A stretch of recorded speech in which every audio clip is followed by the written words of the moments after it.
Coming up on VetLine. Be getting 100% disability and be making $1 million a year, and you could still do both. If you retire early and you're doing some work, then your benefits can be reduced. It's not advisable to wait till after that 5-year period, but that 5-year period is the window of when your disability must have started. But at age 66, you're disabled, and at 67, you're retired. They like to futz with your effective dates.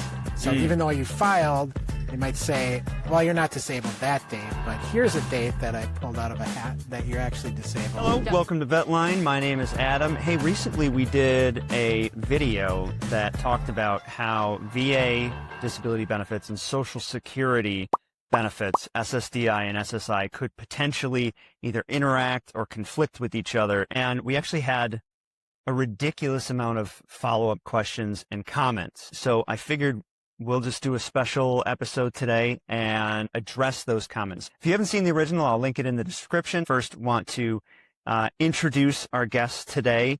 First, the CEO of Tabak Law, Jim Brzezinski.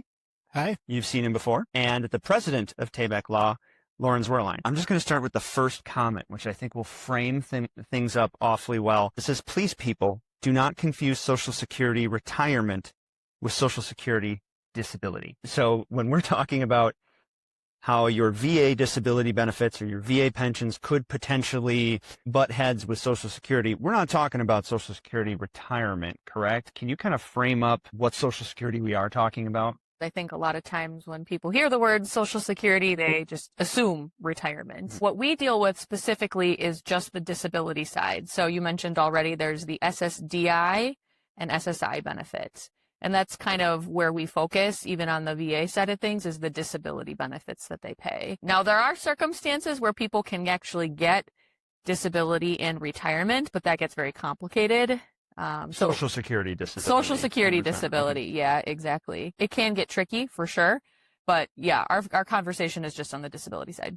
So not Social Security retirement. Are there any circumstances that either of you are aware of where Social Security retirement could potentially butt heads with a VA disability or VA pension? Yeah. When you're getting VA benefits, there's two different types of payments you can receive. Two main ones. One is compensation. And compensation is the service-connected disabilities. So something happens in the service, you get hurt, you have a disability that you're still suffering from, you go and get rated, and you get anywhere from a 10 to 100% disability rating. Those payments are not affected by any other type of income coming in. You could honestly be getting 100% disability and be making $1 million a year, and you could still do both. VA disability. VA compensation, yeah. However, there is this other benefit that is sort of confusing because it's called pension.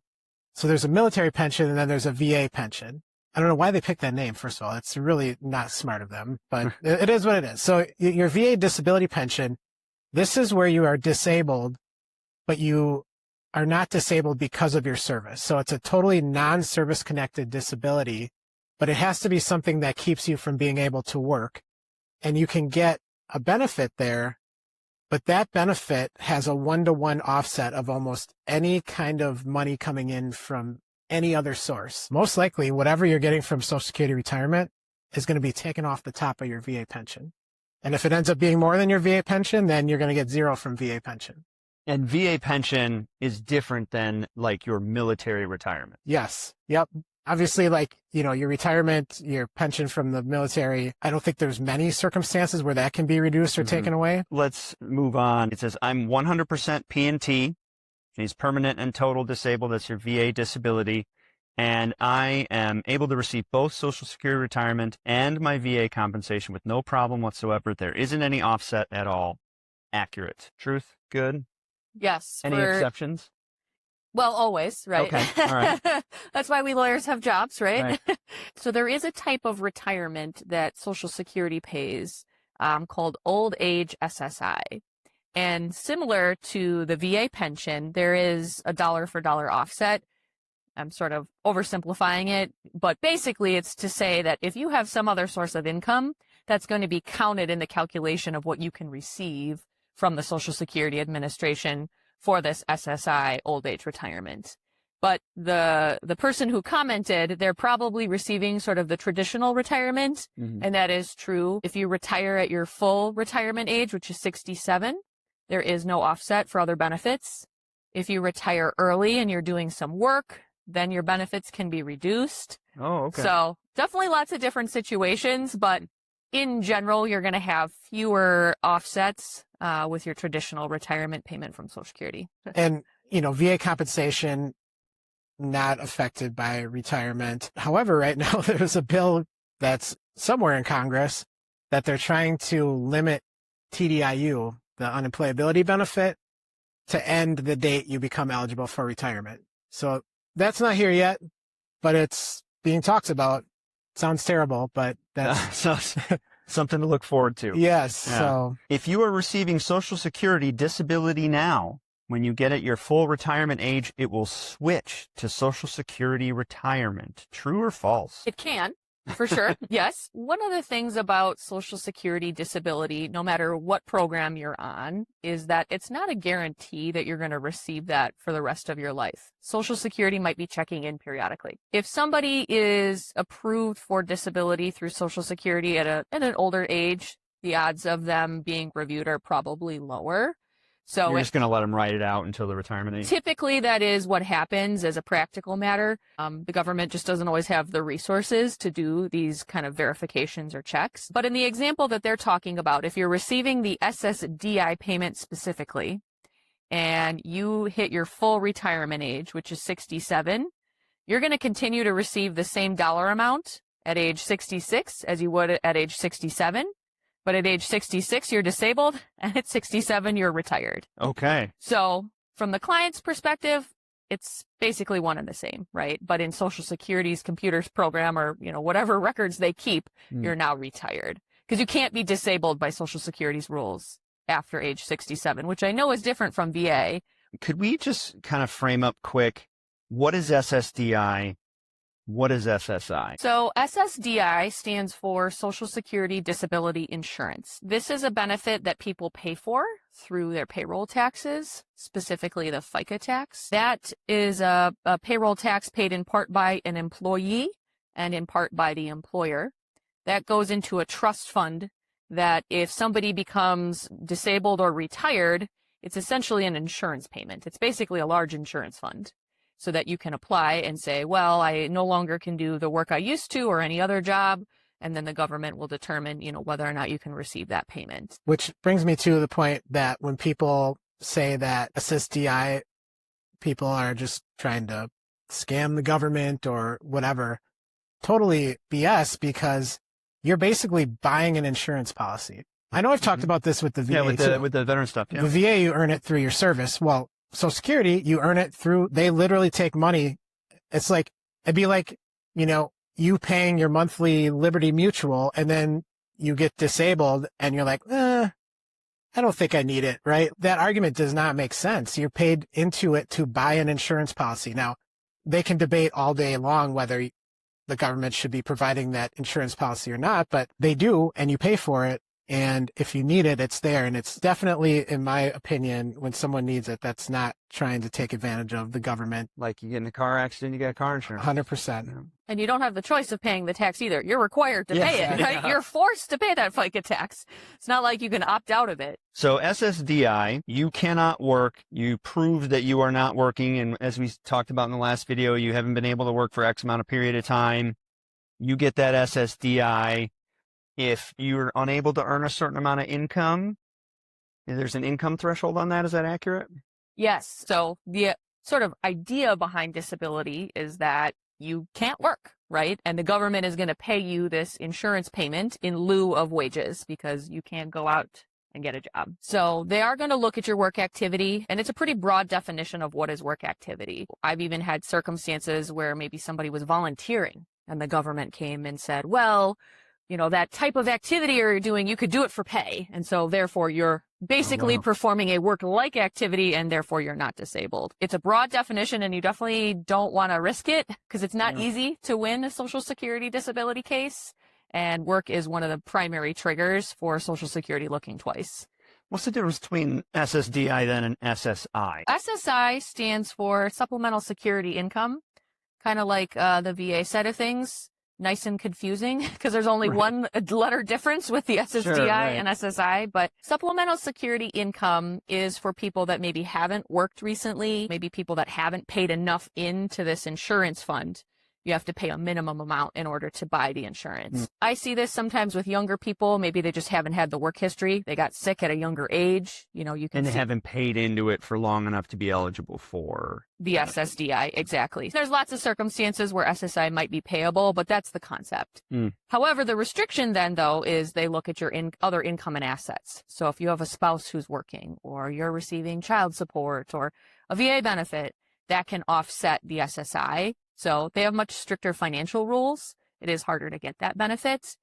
The medical criteria are the same for SSI and SSDI. Those aren't different, but they do have different technical criteria to qualify. If you left work because you were not able to work, you have 5 years to apply and get benefits.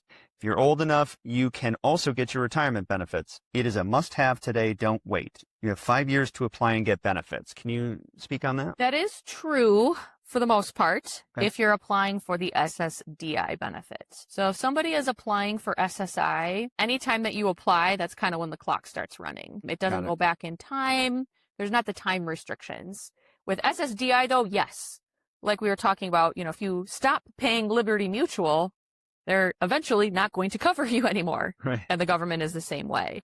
But the window that they use is roughly 5 years after you last worked and stopped paying taxes. That calculation can get a little bit tricky if somebody maybe kind of had fits and starts of work. I see that a lot in cases where people are trying to work and just cannot because of their health issues.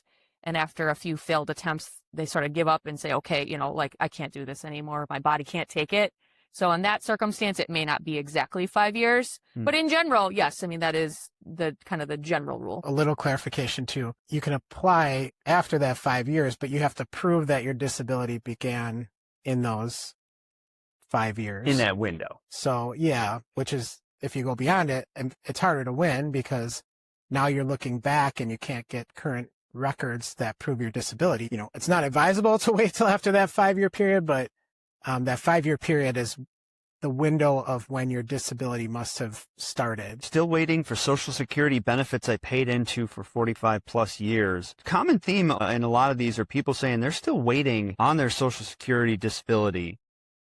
Is that common? How long do people wait for these things? Yeah, I mean, if you've dealt with the VA, it's not unlike dealing with Social Security. It's a slow kind of bureaucratic process. I definitely encourage people to file kind of sooner rather than later because you might be waiting some time. Processing times can vary depending on where you live, kind of the complexity of your medical situation, how many records are there to obtain and review. For most people, you're probably not going to get your first decision, you know, within 3 months. Like that's pretty uncommon. That can happen. So I always tell people you got to prepare for the long haul. Worst case scenario, you could be looking at several years before you finally see any money. Hopefully you can win before that, but it's possible that you could be waiting multiple years. With no income. With no income. Right, exactly. This is a good one. I heard that getting SSDI for mental health related issues like veterans who have severe PTSD is almost impossible unless your body is also significantly busted up to the point that you can't do anything physically.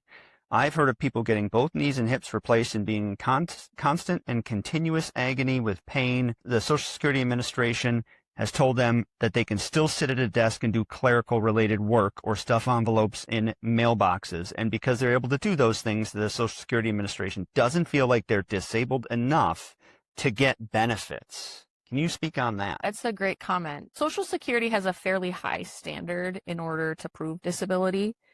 You have to prove that you cannot do any job you've performed in the last 5 years, but also that there's no other job pretty much anywhere in the economy that you could do, even on a part-time basis. So they're not wrong, right? The government loves to say, oh, well, there's a sit-down job doing this, you know, very easy physical task, and that's sort of the catch-all, you know, and they love to use that as sort of their reasoning to deny people. But you can win on mental health only. It can be more challenging sometimes. I mean, that doesn't mean that those are not valid claims or good cases, but the government, for them, if you break your arm, that shows up on an x-ray, no one's disputing that. When you're dealing with things like pain or mental health, it's harder for them to say because it's more subjective. People experience those things differently. Not to say that they're not very real, but that is kind of how the government looks at it sometimes. And so you could be 100% rated or even deemed unemployable by the VA, but the Social Security Administration could at the same time say, you can still stuff envelopes, you can still sit at a desk and stamp paperwork or whatever, and deny you that disability. Yes. Just because you win a VA case, Social Security has to consider it as part of the evidence. They have to look at all evidence. But it's not determinative, meaning the Social Security Administration says, well, we reserve the right to decide under our rules and regulations whether or not you're disabled.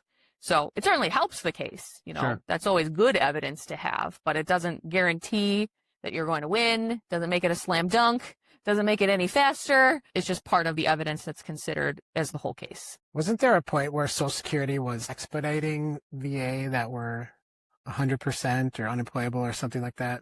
Yeah, they do actually still do that. Oh, they do? Okay. In theory, I would say. Sure. You do go to the front of the line, but there's just so many backlogs. There's staffing challenges. So you may not get your decision much faster than somebody who does not have that 100% rating. But yes, and that's something that you'd want to notify the government about because you certainly want to get to the head of the line. Absolutely. One thing that's interesting about that comment too is the physical thing.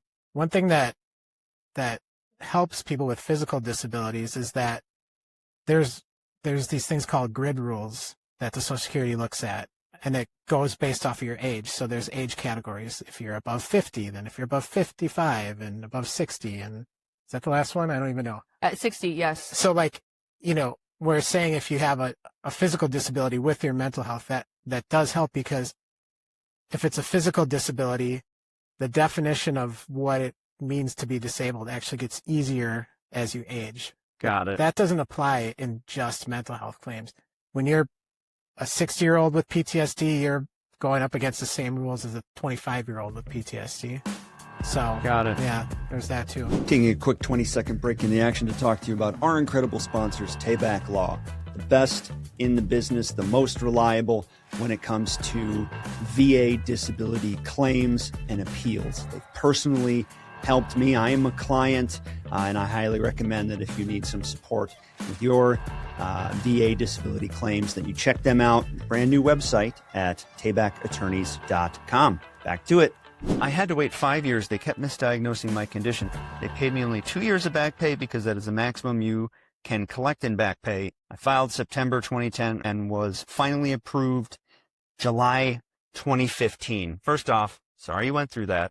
That's a long time to wait, and that sounds very frustrating. The part that I wanted the two of you to chime in, if you could, is they paid me only 2 years of back pay because that is the maximum you can collect in back pay. True of Social Security, but not the VA, correct? Yeah, I mean, the VA, you can keep a claim going with the new AMA system indefinitely. And if you eventually get approved and you've been following the rules of filing your appeals and your supplemental claims within a year of the last decision, you can go back to the first filing, as long as there's no break of more than 1 year. So hypothetically, it could take 20 years and you could get paid back to the first date and get a huge back pay. The other thing with VA is that they have this process, we call it a CUE because it's CUE, clear and unmistakable errors. You may or may not believe this, but the VA made a lot of errors when they were making decisions throughout the years. If you can find one that meets this specific legal standard of being a clear and unmistakable error, which basically means that two reasonable people looking at this would come to the same conclusion. Like there's no reasonable person that would come to a different conclusion when looking at it.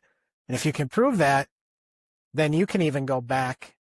Like I've had cases that have gone back to the 70s that I've had approved in the last year or two, because in the 70s they did something where they did, a lot of times it'll be like you made a claim and they just never decided it. And you'll find these claim documents that just got buried in the file. There's paper files back then, paper files when I worked there. So, if you've seen some of these files, it's not hard to understand why a document might be missed.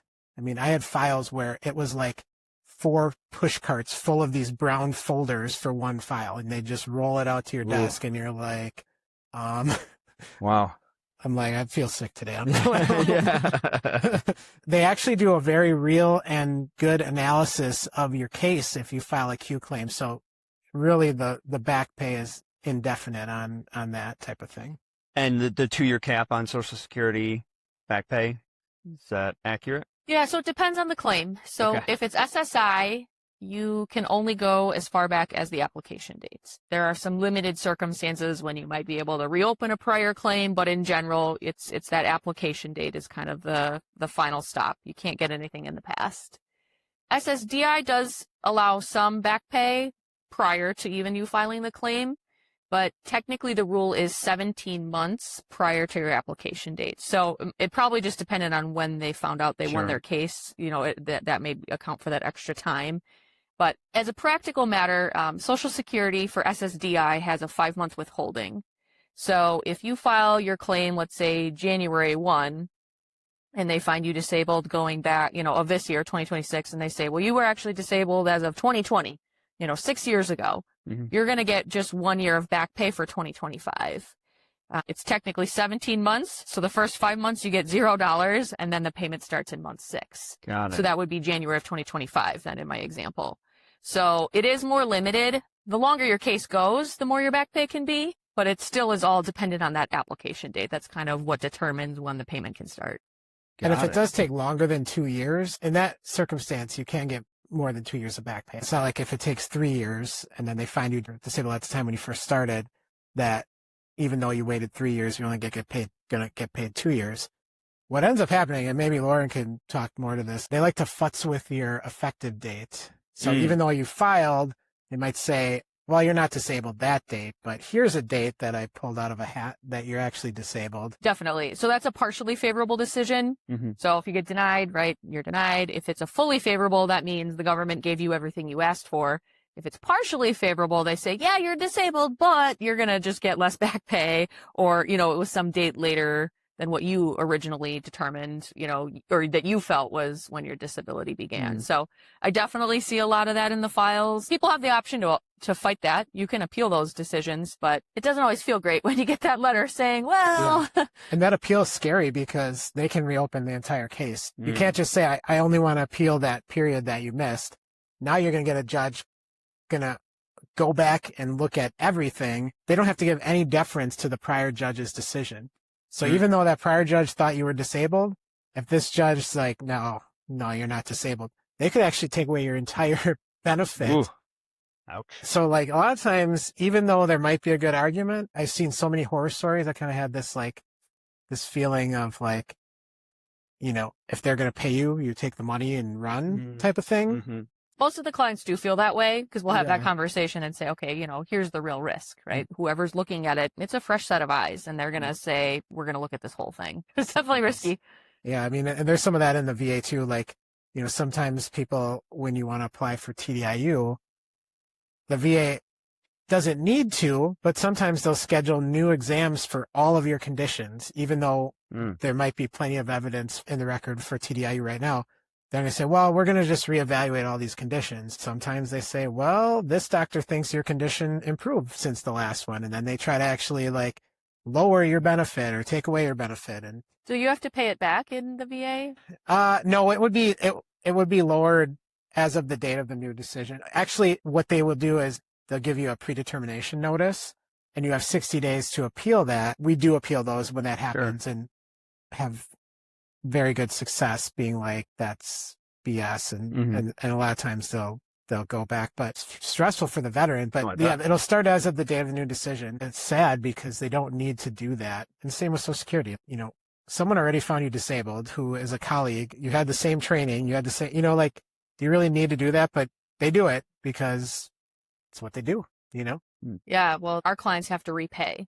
So if the government, you know, says, okay, you were disabled this period of time, you got X number of dollars and you're getting your monthly benefit, and that's appealed, and then they say, well, actually, you were never disabled. You actually have to pay back all of that money that you received. So how do people even do that if they're in that position? They haven't been able to work or earn income or... Yeah, it's very complicated. So you get an overpayment notice from the government, and there are certain exceptions where you can ask for a waiver and say, well, okay, I don't have to pay it back for XYZ reasons.